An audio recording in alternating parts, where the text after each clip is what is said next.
నెల్లూరు జిల్లా ఆత్మకూరులో BSP party బహుజన రాజ్యాంగ చైతన్య సభ ఘనంగా జరిగింది. ఈ సందర్భంగా బీఎస్పీ ఆధ్వర్యంలో నియోజకవర్గ ఇన్ఛార్జి నందా ఓబులేసు ఆధ్వర్యంలో రాష్ట్ర, జిల్లా, స్థానిక బీఎస్పీ నాయకులు, కార్యకర్తలు పెద్ద సంఖ్యలో పాల్గొని ఆర్టీసీ డిపో నుంచి మున్సిపల్ బస్టాండు వరకు భారీ ర్యాలీ నిర్వహించారు. బాణసంచా పేల్చి సంబరాలు చేసుకున్నారు. అనంతరం జరిగిన బహిరంగ సభకి బీఎస్పీ రాష్ట్ర అధ్యక్షులు డి పరంజ్యోతి, రాష్ట్ర కోఆర్డినేటర్ గౌతమ్, జిల్లా అధ్యక్షురాలు పుష్పాంజలి, పలువురు ముఖ్య నేతలు విచ్చేశారు. ఈ సందర్భంగా వారు మాట్లాడారు. తమ ఓటు హక్కును తమ అభివృద్ధి వైపు ఉపయోగించుకున్నప్పుడే దళిత, బడుగు, బలహీన వర్గాలు అభివృద్ధి చెందుతాయని తెలిపారు. వచ్చే ఎన్నికల్లో బీఎస్పీ పార్టీ నుండి ఆత్మకూరులో పోటీ చేయుచున్న నందా ఓబులేసును గెలిపించుకోవాల్సిన బాధ్యత మనందరిపై ఉందన్నారు. ప్రతి ఒక్కరూ బీఎస్పీ పార్టీ బలోపేతానికి కృషి చేయాలని పిలుపునిచ్చారు. మళ్ళా 2024 ఓట్లకి సమాయత్తం అవుతున్నారు. మిత్రులారా, ప్రజలందరూ ఒకసారి గమనించాలి. ఏంటంటే ఆత్మకూరులో సోమశిల జలాశయం ఉంది. ఈ సోమశిల జలాశయం మన రాష్ట్రానికే కాకుండా పక్క రాష్ట్రానికి కూడా నీరు అందించే సస్యశ్యామలమైనటువంటి సోమశిల ప్రాజెక్టు 70 టీఎంసీలు నీరు అక్కడ నిల్వ చేస్తే మన నెల్లూరు జిల్లాకే కాకుండా ఇతర జిల్లాలు, చిత్తూరు, ప్రకాశం జిల్లా కూడా ఈ 3 జిల్లాలకి కాకుండా చెన్నై కూడా తాగునీటి అవసరాల కోసం ఏర్పాటు చేసినటువంటి ఈ సోమశిల ప్రాజెక్టు గత తుఫాన్లప్పుడు అక్కడ ఏదైతే ఉందో అది కొట్టుకొని పోవడంతో పక్కనే సమీపంలో ఉన్నటువంటి శివాలయం కూడా కొట్టుకొని పోవడం, మళ్ళా ఈ నెక్స్ట్ ఏదైతే ఉందో ఇప్పుడు మళ్ళా వర్షాలుగా వచ్చి డ్యామ్ నిండిందంటే అది ఏ క్షణంలోనైనా కూడా చాలా ప్రమాదానికి గురయ్యే పరిస్థితులు ఉన్నాయి. దానికి 100 కోట్లు ఇస్తానని చెప్పి సీఎం జగన్మోహన్ రెడ్డి చెప్పావు. ఈ నియోజకవర్గ ఎమ్మెల్యే కూడా చెప్పారు. కానీ ₹1 కూడా ఇప్పటి వరకు ఇవ్వలేదు. అది ఎప్పుడు ఇస్తారో అని చెప్పి అడగాలి. మన దగ్గర కోర్టుకు వచ్చినప్పుడు అడుగుతారా? మరి రెండోది, సోమశిల హై లెవెల్ కెనాల్ అని చెప్పి దగ్గర 200 కోట్లకి టెండర్ పాడారు. ఇప్పటి వరకు కూడా ఆ టెండర్ ఎంత పోయిందో తెలియదు. అదేవిధంగా ఉత్తర కాలువ చాలా రోజుల నుంచి పెండింగ్ ఉంది. దాన్ని కూడా ఎప్పుడు పూర్తి చేస్తారో రేపు మీరు వస్తున్నటువంటి ఎమ్మెల్యే గారు ఇక్కడికి వస్తే ప్రతి ఒక్కరు ఓటు కోసం వస్తే మీరు అందరూ అడగాలి. అదేవిధంగా ఈ బస్ స్టాండ్ 3 కోట్ల రూపాయలతో కట్టామని చెప్తున్నారు. ఈ రూములన్నీ కూడా ఒక్కొక్క రూము 5 లక్షలకే మీ వైసీపీ నాయకులు దండుకొని అమ్ముకున్నారు. ఈ డబ్బంతా కూడా ప్రజలది. ఇప్పటికే 3 నెలలు ఇప్పుడు ఈ ఓపెన్ చేసి దగ్గర 4-5 నెలలుగా వస్తుంటే ఆ రూములు ఇప్పుడు కూడా ఓపెన్ చేయలేదు. ఎందుకు చేయలేదు, ఎవరికి దారదత్తం చేశారో మీరు ఒకసారి ప్రజలందరికీ కూడా, ఆత్మకూరు నియోజకవర్గ ప్రజలందరికీ కూడా తెలియజేయాలి. అదేవిధంగా సోమశిల, అనంతసాగరం, మర్రిపాడు, చేజర్ల, ఏఎస్పేట ఈ 5 మండలాలకు సంబంధించి ఈ వైసీపీ నాయకులు భూ కబ్జాల దానికి పాల్పడి ఎస్సీ ఎస్టీలకు సంబంధించిన భూముల్లోనే, స్థలాల్లోనే లాక్కొని భూములు వాళ్ళు దౌర్జన్యంగా వాళ్ళ మీద పోలీస్ కేసులు పెడితే వాళ్ళ మీద తిరిగి కేసులు పెడుతున్నటువంటి పరిస్థితులు ఉన్నాయి. ఇవన్నింటినీ కూడా సమాధానం చెప్పి మళ్ళా మీరు 2024లో ఓట్లకు రావాల్సిన అవసరం ఉంది. అదే మీరు చేసిన అభివృద్ధి అయితే సంవత్సరం నుంచి అనంతసాగరంకి రోడ్డు పోవాలంటే ఈ దారి దాటేసరికి మహిళలు అయితే ప్రెగ్నెంట్ గా ఉన్న వాళ్ళు ప్రసవిస్తారు. వింగమూరు నుంచి ఆత్మకూరుకి రోడ్డు 20 నిమిషాలు పోయే రోడ్డు ఇప్పుడు 1.5 గంట పడుతుంది. అదేవిధంగా ఏఎస్పేట రోడ్డు ఆత్మకూరు నుంచి హసనాపురం పోయే రోడ్డు ఇప్పటికే పూర్తి చేయాలి. అదేవిధంగా జగన్మోహన్ రెడ్డి గారు సంగం బ్యారేజీ ఓపెన్ చేయడానికి వచ్చాడు. సంగం బ్యారేజీ ఓపెన్ చేసి అక్కడ నీళ్లు స్టోరేజ్ చేస్తాము, మీ అందరికీ కూడా సస్యశ్యామలం చేస్తామని చెప్పాడు. ఇప్పుడు సంవత్సరం అయింది. ఎప్పుడు చేస్తారో మీరందరూ తెలియజేసి తర్వాత ఓటుకు రావాలి. జై భీమ్. ఏమైపోయే వాళ్ళమో అంబేద్కర్ లేకుంటే, ఏ చీకటి మింగునో తను వెలుగై రాకుంటే. ఏమైపోయే వాళ్ళమో అంబేద్కర్ లేకుంటే, ఏ చీకటి మింగునో తను వెలుగై రాకుంటే. తరాల మనస్థితి గతులు మారక తల్లడిల్లు కథ సకల జలం. తరాల మనస్థితి గతులు మారక తల్లడిల్లు కథ సకల జలం. బ్రతుకు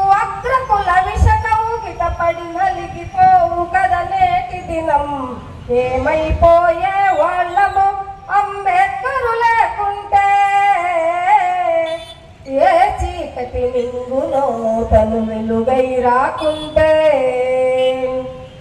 అడుగు అడుగు తను అనుభవించిన బాధలు తలచి భావితరాల భవిష్యత్తు అంతా ముందుగా తెలిసి తన నెత్తుటి చుక్కలు లక్షల అక్షరాలుగా మార్చాడు భారత జన నుదుటి రాతను అంబేద్కరు మార్చాడు.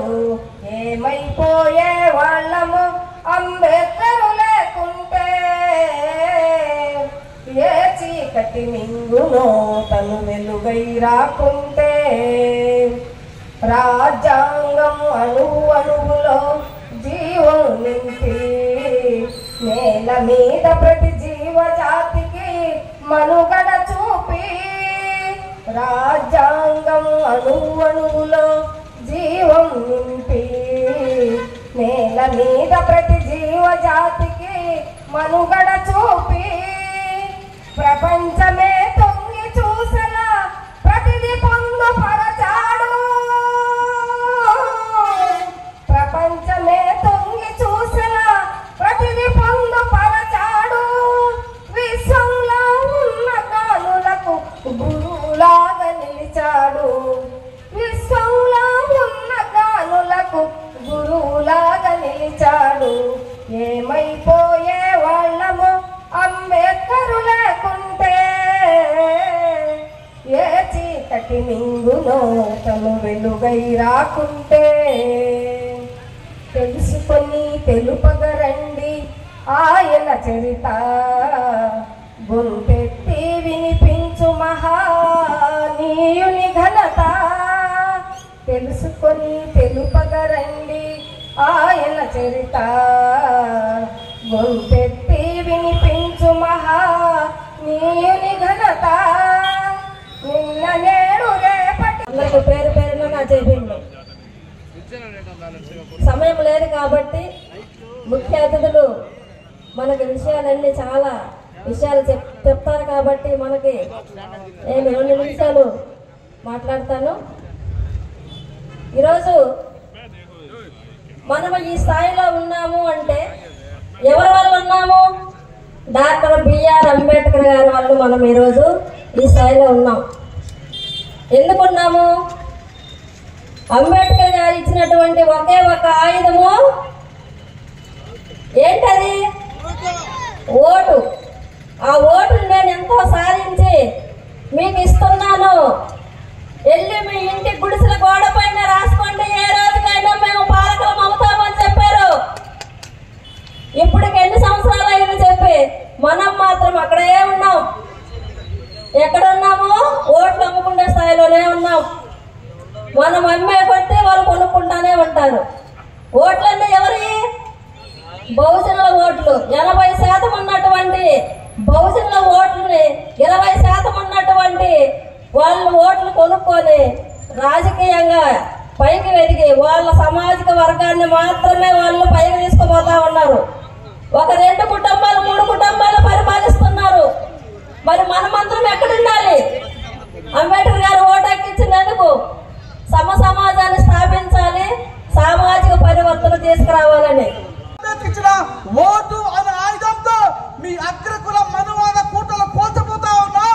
సమాజ స్థాపన కోసం బహుజన సమాజ్ పార్టీ ఎవరు గుర్తుకు ఓటు వేసి ఢిల్లీ పీఠంపై బహింగి మాయావతి గారిని ప్రధానమంత్రిగా చేయబోతా ఉన్నామని ఏనుగు కేకలు చేసే కార్యకర్తలే బహుజన సమాజ్ పార్టీ కార్యకర్తలు మిత్రులారా.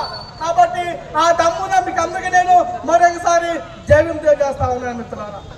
మరి అదేవిధంగా బహుజన రాజ్యం రావాలంటే ఖచ్చితంగా మనం అందరూ కూడా బహుజన యుద్ధం చేయాలి మిత్రులారా. గుర్తుపెట్టుకోండి, ఈ దేశంలో మీరు నేను మనందరం చేయాల్సిన యుద్ధం బహుజన యుద్ధం ఇంకా ఈ దేశంలో మిగిలే ఉంది మిత్రులారా. ఈ యుద్ధాన్ని 1000 సంవత్సరాల క్రితం గౌతమ్ బుద్ధుడు ప్రారంభించాడు. ఈ యుద్ధాన్ని 1000 సంవత్సరాల క్రితం గౌతమ బుద్ధుడు ప్రారంభించాడు. ఈ యుద్ధాన్ని మహాత్మా జ్యోతిరావు పూలే గారు కొనసాగించారు. ఈ యుద్ధాన్ని పెరియార్ రామస్వామి గారు కొనసాగించారు. ఈ యుద్ధాన్ని నారాయణ గురి గారు కొనసాగించారు. ఈ మధ్య చూసాం, మన వైఎస్ఆర్సీపీ వచ్చిన తర్వాత ఆయనేమో మనల్ని మా అక్క చెల్లె మనం ముద్దులు పెట్టి తర్వాత మన వాళ్ళంతా ఎస్సీ సోదరులారా ఎస్సీ చెల్లెళ్ళారా అని చెప్తూ మన మీద ఈ విధంగా దాడులు జరుగుతుంటే కూడా ఎక్కడ కూడా ఒక్క నిమిషం కూడా ఎక్కడ కూడా సమావేశం పరిస్థితి కానీ పోలీసు వాళ్ళు సమావేశపరిచి వీటిని ఖండించడం లేదు. ముఖ్యంగా మనం చూసినామంటే డాక్టర్ సుధాకర్ గారు ఆయన్ని రోడ్డు నడిబెట్టిన కొట్టి ఆయన జైలుకి పంపించడం జరిగింది. ఓపిలేష్ గారు ఉన్నారు ఒక అడ్వకేట్ గా. ఎవరైనా ఒక వ్యక్తి ఒకవేళ పిచ్చివాడైనా కూడా రోడ్డు మీద పోతుంటే దానికి ఒక నిబంధనలు ఉన్నాయి. దాని ఒక మ్యాజిస్ట్రేట్ దగ్గరికి కానీ ఒక డాక్టర్ దగ్గరికి కానీ తీసుకుపోయి అతను పిచ్చివాడని నిరూపణ చేసిన తర్వాతనే జైలు పంపించాలి. కానీ అతను తీసుకుపోయి పోలీసు వాళ్ళు అతను జైలు పంపించడం జరిగింది. ఆ తర్వాత మనోవేదన చనిపోవడం జరిగింది. కనీసం దాని మీద కూడా ఎలాంటి చర్యలు లేవు. ఎవరు అయితే దాడి చేశారో వాళ్ళ మీద చర్యలు లేదు. అదేవిధంగా మనకు తోట త్రిమూర్తులు అనే ఒక ఆయన ఉన్నాడు రామచంద్రాపురంలో. ఆయన మన పిల్లల్ని ఒక 5 మంది పిల్లల్ని